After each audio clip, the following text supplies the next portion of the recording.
Covid-19 bùng phát trở lại ở Thái Lan, rồi Singapore, Malaysia cũng xuất hiện Covid-19 quay trở lại với cường độ mạnh hơn giai đoạn trước. Đặc biệt ở Thái Lan, người ta đổ lỗi cho Tết Té nước Songkran, một Tết Té nước tưng bừng hồi tháng 4 của nước này. Vậy thì chuyện gì đang xảy ra và điều này ảnh hưởng ra sao tới khu vực Đông Nam Á? Đầu tiên phải nói rằng Covid-19 vẫn cứ tồn tại và tồn tại năm này qua năm khác chứ không phải là biến mất hoàn toàn.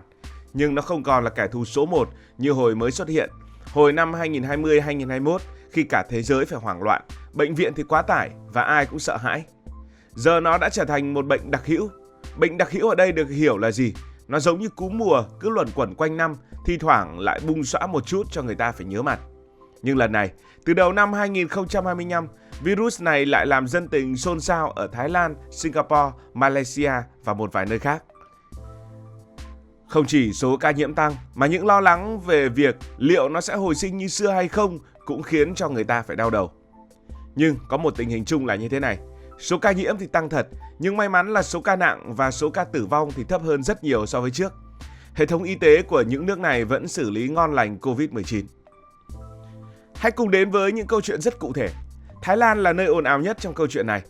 Từ đầu tháng 1 cho đến giữa tháng 5 năm 2025, nước này đã ghi nhận tổng cộng hơn 50.000 ca nhiễm và 16 ca tử vong. Riêng Bangkok chiếm khoảng gần 1/3 trong số này. Tuần sau lễ Songkran, Tết Té nước của người Thái Lan, số ca nhiễm Covid đã đạt đỉnh. Với chỉ riêng trong một tuần đã có hơn 14.000 ca nhiễm và 2 ca tử vong. Những tuần tiếp theo thì số ca nhiễm và số ca tử vong cũng đã giảm, nhưng vẫn khiến cho người Thái Lan đứng ngồi không yên. Đến giữa tháng 5 của năm 2025, Thái Lan đã có tổng cộng là 104 ca tử vong. Một con số sẽ khiến nhiều người phải giật mình, nhưng mà nếu so với tổng số ca bị mắc tại Thái Lan thì tỷ lệ tử vong chỉ ngang ngửa với cúm thường, thậm chí là nhỉnh hơn một chút mà thôi. Nhưng cái khiến người dân Thái Lan lo lắng ở đây là tốc độ lây lan. Ở Singapore, tình hình cũng rất nóng, nhưng người dân Singapore có vẻ như chủ động hơn trong việc đối phó. Từ cuối tháng 4 cho đến đầu tháng 5, trong vòng một tuần đó thì Singapore đã báo cáo hơn 14.000 ca nhiễm, tức là cũng tăng mạnh so với những tuần trước đó. Số ca nhập viện cũng tăng lên hơn 100 ca, nhưng số ca chăm sóc đặc biệt thì chỉ tính trên đầu ngón tay. Nhìn chung, hệ thống y tế của Singapore vẫn thừa sức để xử lý Covid-19. Những bác sĩ ở Singapore kết luận những biến thể mới lây nhanh thật, nhưng triệu chứng nhẹ, ho, sốt, mệt mỏi vài ngày là khỏi. Họ khuyến khích người dân tiêm các mũi nhắc lại, nhất là trước mùa lễ hội cuối năm, vì miễn dịch từ vaccine cũ đang yếu dần. Malaysia cũng ghi nhận những ca nhiễm Covid-19. Trong quãng cuối năm 2024, nước này có gần 7.000 ca nhiễm, gấp đôi so với số ca nhiễm ngay tuần trước đó. Số người phải dùng đến máy thở là chưa đầy 100. Dù số ca tăng, Malaysia vẫn chưa báo động đỏ. Chính phủ nước này kêu gọi người dân quay lại thói quen rửa tay, đeo khẩu trang và đặc biệt là tiêm vaccine nhắc lại. Dù không thuộc Đông Nam Á, ta vẫn muốn nhắc đến Hồng Kông và Đài Loan vì nó cho thấy bức tranh rộng hơn ở châu Á. Hồng Kông trong 3 tháng gần đây có 75 ca nặng. Đáng chú ý, 85% ca nặng ở Hồng Kông là những người trên 65 tuổi, những người sống ở viện dưỡng lão hoặc những người chưa tiêm mũi nhắc lại trong vòng nửa năm. Đài Loan thì có gần 10.000 lượt khám cấp cứu liên quan đến Covid-19, cũng là tăng với khoảng 6 ca tử vong từ tháng 4 cho đến tháng 5 năm nay. Cả hai nơi này đều nhấn mạnh vaccine vẫn là vị cứu tinh, đặc biệt là cho người già. Như vậy nếu nhìn vào bức tranh chúng ta có thể thấy rằng số ca nhiễm thì vẫn tăng nhưng số ca tử vong thì tương đối ít. Xong, tại sao Covid-19 lại tái xuất? Đặc biệt là ở Thái Lan, liệu nó liên quan gì đến Tết Té nước hay không? Ở Thái Lan, Tết Té nước diễn ra vào giữa tháng 4 là sự kiện lớn nhất năm, giống như Tết truyền thống của Việt Nam. Nhưng Tết này đặc biệt bởi vì xuất hiện hoạt động té nước và tụ tập rất đông người, ướt át và rất ồn ào. Dân chúng sẽ đổ ra đường, té nước, nhảy múa, ăn uống, ôm nhau, chen chúc trong cái nóng lên đến khoảng 35 độ C lúc bấy giờ. Năm nay sau mấy năm Covid-19 bị kìm kẹp, thì lễ hội Té nước 2025 được tổ chức hoành tráng hơn bao giờ hết. Và kết quả thì virus đã lây lan rất nhanh. Tết Té nước Songkran chính là thời điểm lý tưởng để virus lây lan bởi vì người ta sẽ di chuyển khắp nơi, từ Bangkok đến Chiang Mai, Pattaya rồi lại trở về quê hương của mình. Trong Tết Té nước, người ta sẽ chen chúc tiếp xúc gần, không đeo khẩu trang và virus chỉ cần đứng im một chỗ là đã có thể dễ dàng lây lan. Sau Tết Té nước Songkran, số ca tăng nhanh cũng là chuyện bình thường như mọi năm. Nhưng lần này thì dân chúng đã chủ quan hơn nên virus càng lây nhanh hơn. Hậu quả là ngay sau Tết té nước Songkran, số ca nhiễm ở Bangkok và các tỉnh lân cận như là Chonburi, Nonthaburi và Rayong đã tăng vọt. Không chỉ Thái Lan mà du khách quốc tế đến dự Tết té nước cũng vô tình mang virus về nhà, làm tình hình ở một số nơi như là Singapore, Malaysia, tức là những đất nước cũng rất gần với Thái Lan, trở nên nóng hơn bao giờ hết.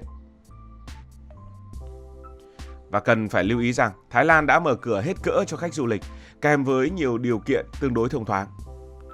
Một lý do khác, theo các bác sĩ ở Singapore, Thái Lan và Hồng Kông đều nhắc đến, đó là miễn dịch cộng đồng đang suy giảm. Giai đoạn cách đây vài năm thì ở Đông Nam Á tiêm vaccine rất nhiều, nhưng giờ nhiều người không chịu tiêm mũi nhắc lại.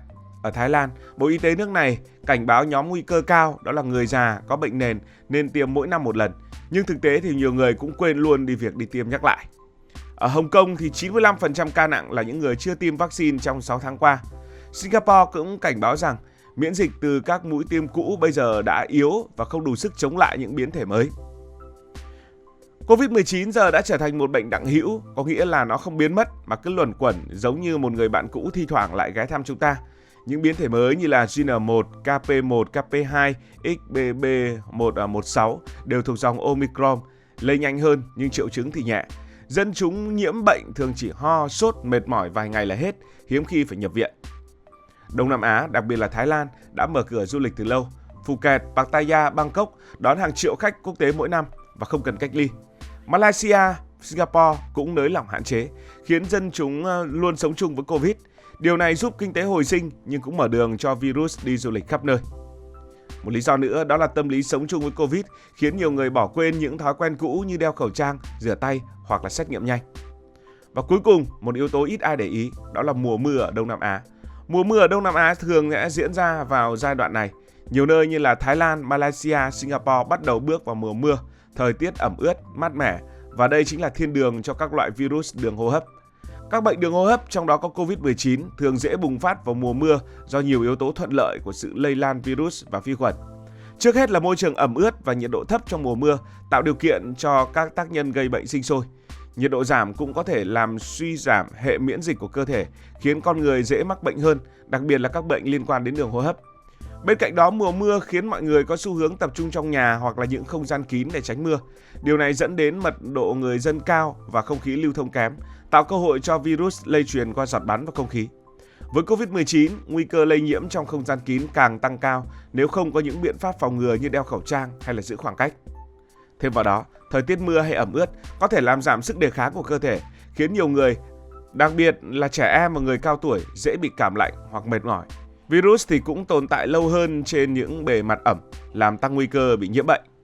Có lẽ là sau câu chuyện này bạn đã hiểu được tại sao Covid-19 lại bùng phát trở lại và nhất là nó lại bùng phát trở lại mạnh mẽ hơn bao giờ hết tại Thái Lan, một quốc gia vừa mới trải qua một giai đoạn mà chúng ta biết rằng đó là Tết té nước Songkran tại nước này.